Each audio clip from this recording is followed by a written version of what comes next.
E seguimos en capítulo sindical, posto que no Concello, no mesmo Concello Estradense, tamén rolta de prensa, neste caso de comisións obreiras, falaban desa regulación de postos de traballo que se había encargado no seu momento, ou ese estudo que se había encargado a Universidade de Santiago. Consideran que non é viable, ou ao menos consideran que non está ben feito ese traballo.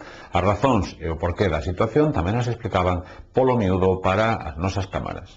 O día de onte houve mesa de negociación na que viñeron os representantes da Universidade de Santiago, estuvo a concelleira delegada de personal, o concelleiro Espiño, os representantes de comisións da CIGA e da UXT, e tamén estaba o teniente alcalde, non? En esa reunión a nós había tres cuestións que consideramos fundamentales. Primeiro, lóxicamente, que a Universidade nos dera unha explicación de por que non se contestan as alegacións presentadas por este sindicato que consideramos que é necesario a súa aplicación.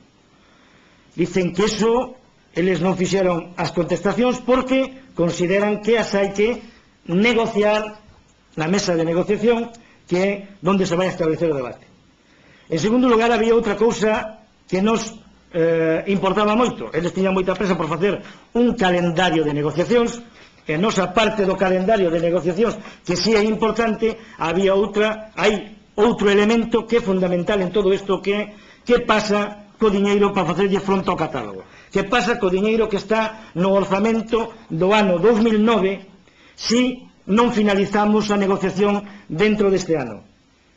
Está claro que si eso non é así, ese diñeiro pasaría a remanente de tesorería e desaparecería. Por lo tanto, nos na mesa de onte urximos o feito de sentarnos a negociar nun período de tempo pequeno, porque senón non van a dar os distintos plazos para que isto vai ao acordo plenario e se publique.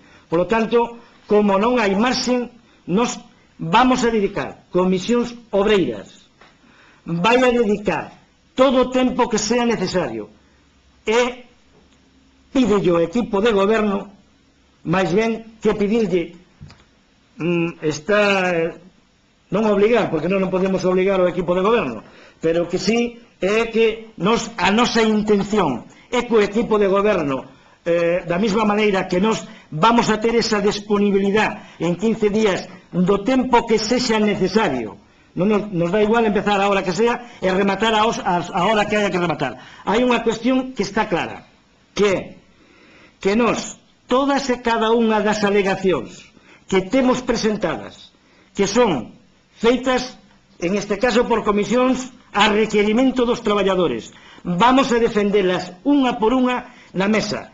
Esperemos que haya receptividade, en este caso por parte do equipo de goberno, senón o sindicato se reservará, como é lógico, toda a súa forza e a súa capacidade para tratar, senón dunha maneira negociada, de outra maneira que eso se teña en conta. Porque senón o que estamos vendo é que este catálogo, se non se teñen en conta parte desas alegacións, o catálogo vai ser un catálogo mutilado que non vai a responder ás necesidades que ten este Concello, non vai a responder nin ás necesidades do Concello, nin vai a contentar aos traballadores, porque non se lle van a ter en conta tantas funcións que realiza, e polo tanto non se lle vai a pagar en función do traballo que está realizando, e por outra parte a estrutura organizativa que contempla este catálogo, se non é modificada, tampouco vai a facer unha prestación de servicios aos ciudadanos